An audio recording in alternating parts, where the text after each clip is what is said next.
बिस्मिल्लाहिर्रहमानिर्रहीम। अस्सलामु अलैकुम। प्यारे दोस्तों, आज की इस वीडियो में हम आपको रिजवान साहब की कहानी बताने जा रहे हैं, जिसको सुनकर आपकी आंखों में आंसू आ जाएंगे। तो प्यारे दोस्तों, आप इस वीडियो को पूरा आखिर तक जरूर देखें और मोहब्बत के साथ आप इस वीडियो को एक लाइक कर दें।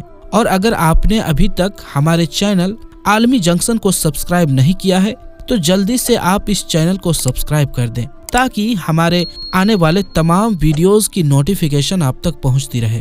प्यारे दोस्तों, रिजवान साहब ज़ईफ यानी बूढ़े हो चुके थे।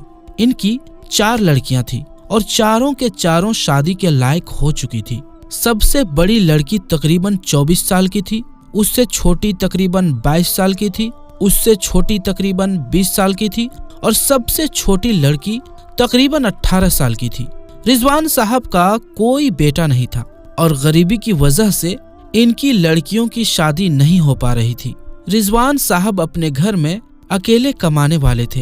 ये एक गैर मुस्लिम यानी क्रिश्चियन औरत के घर में साफ सफाई, कपड़े धोना और गार्डन की देखभाल का काम किया करते थे। रिजवान साहब की जो मालकिन थी, उसके घर में सिर्फ वो क्रिश्चियन औरत और उसका 5 साल का एक छोटा बच्चा रहता था।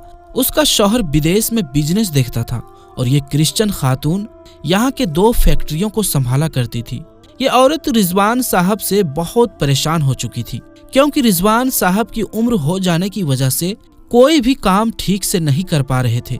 अब इनके शरीर में बुढ़ापे की वजह से ताकत नहीं बची थी।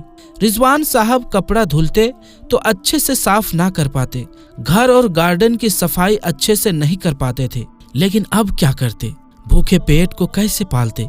दूसरा कोई काम करने वाला भी नहीं था।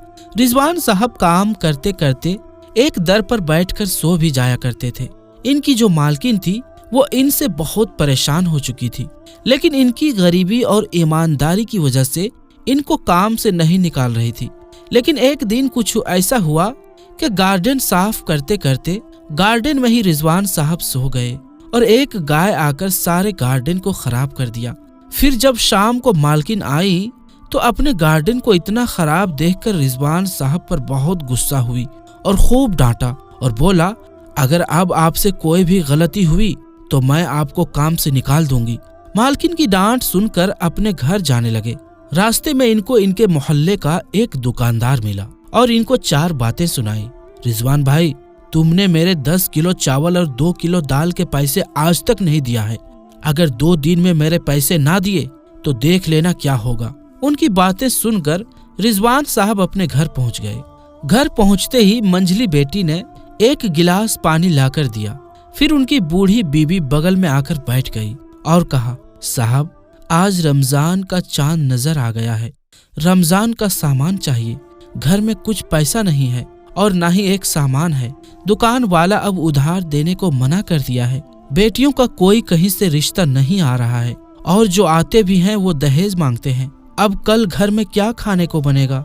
जो आपकी तनख्वाह मिलती है सबका सब किराए देने में चला जाता है। इतने पर रिजवान साहब कहते हैं, सब्र करो, अल्लाह हमारा मालिक है। वो अपने बंदों से 70 माओं से बढ़कर मोहब्बत करता है, वही इंतजाम करेगा। फिर जब पहली सहरी का वक्त आया तो घर में जो कुछ रूखा सूखा था बड़ी बेटी ने गर्म किया। सब ने मिलकर उससे सहरी कर ली और रोजा रख लिया। माँ और बेटियों ने घर में नमाज अदा कर ली और रिजवान साहब मस्जिद गए, नमाज अदा किया और वहीं से काम पर चले गए। वो क्रिश्चियन खातून अपने गार्डन में मॉर्निंग वॉक कर रही थी। रिजवान साहब उस खातून से जाकर कहते हैं, मालकिन साहब, आज से हमारा रमजान लग गया है, घर में कुछ भी पैसे नहीं हैं। आप कुछ पैसे दे दें तो हमारा इफ्तारी का इंतजाम हो जाएगा। उस औरत ने कहा, मैंने आपको बहुत पैसे एडवांस में दे दिया है। इतना पैसा दे दिया है कि जितना आप काम भी नहीं करते उससे भी ज्यादा आपको पैसा दे दिया है। अब मैं आपको 1 पैसा नहीं दूंगी। इतना कहकर उस खातून ने कहा, अगर आप मेरा एक काम कर दो तो मैं आपको कुछ पैसे दे सकती हूँ। ये सुनकर रिजवान साहब बहुत खुश हो गए और बोला, जी मालकिन, मैं आपका काम करूँगा। उस खातून ने उनको उनकी ताकत से भी ज्यादातर सामान इन पर लाद दिया और कुछ पैसे दे दिए और बोला, ये सामान मेरे बिजनेस पार्टनर के घर पहुंचा दो। ये बोलकर वो खातून घर के अंदर चली गई। सामान इतना वजनदार था कि रिजवान साहब से उठ नहीं रहा था। जैसे तैसे सारा सामान उठाकर उस खातून के बिजनेस पार्टनर के घर रख दिया और वहीं पर सर पर हाथ रखकर बैठ गए। कुछ देर बाद उस घर का मालिक बाहर आया, जिसका नाम तस्लीम था। वो भी एक रहमदिल मुसलमान था। उसने रिजवान साहब से सामान लिया और अपने नौकरों को बुलाया और सामान अंदर रखवा लिया और रिजवान साहब को कुछ पैसे भी दे दिए। रिजवान साहब बहुत खुश हुए और फिर वो मालकिन के घर ना जाकर सीधा अपने घर की तरफ निकल गए। सबसे पहले उस दुकानदार के पास गए और उसका सारा कर्ज चुकाया और फिर इफ्तारी का सामान खरीदा और अपने घर में सारा सामान रख दिया और फिर से मालकिन के घर पहुंच गए। वहाँ क्या देखते हैं कि उस क्रिश्चियन औरत का शौहर आया हुआ है। रिजवान साहब उससे मिले और बातें की और फिर काम पर लग गए। असर का वक्त हुआ तो उनका मालिक अपने बच्चे को लेकर बाहर टहलने निकला। जैसे ही वो बाप बेटे बाहर निकले, वैसे ही एक ट्रक ने दोनों बाप बेटों को टक्कर मार दिया। जैसे ही टक्कर लगी, वैसे ही बाप बेटे थोड़ी दूर पर जाकर गिरे। फिर एक शोर उठा, एक्सीडेंट हो गया, एक्सीडेंट हो गया। रिजवान साहब दौड़ते हुए भागे, उनके पास पहुंच गए, उनको उठाया और हॉस्पिटल ले गए और तुरंत एडमिट करवाया और उस क्रिश्चियन खातून जो कि उस वक्त मॉल गई हुई थी, उसको कॉल करके अस्पताल बुलाया। उस खातून को अस्पताल आने में 30 से 45 मिनट का वक्त लगता है। फिर डॉक्टर ने रिजवान साहब से कहा, बच्चे की हालत बहुत ज्यादा खराब है, खून बहुत ज्यादा बह गया है, हमें तुरंत खून की जरूरत है। अगर आप खून लाने में देरी करते हैं तो इस बच्चे को हम नहीं बचा पाएंगे। तो रिजवान साहब अपनी उम्र की परवाह किए बगैर, अपनी जान की परवाह किए बगैर, ये सोच करके इसके माँ बाप ने उनको काम पर रखा था, उनका काम उस काबिल भी नहीं था, फिर भी उनको काम पर रखा हुआ था, ये सब सोचकर अपना खून उस बच्चे को दे दिया और उसकी जान बचाई। फिर जब वो खातून आई तो डॉक्टरों ने सारा माजरा उस खातून को बताया कि किस तरह से रिजवान ने वक्त गवाए बगैर बिना सोचे समझे अपना खून दे दिया। फिर कुछ दिन के बाद जब वो बाप बेटे ठीक हो गए तो एक दिन इफ्तारी का वक्त था।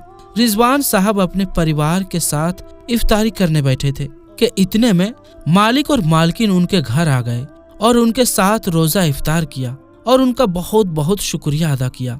उनका मालिक कहता है कि अगर आज आप ना होते तो हमारा बच्चा आज हमारे बीच ना होता।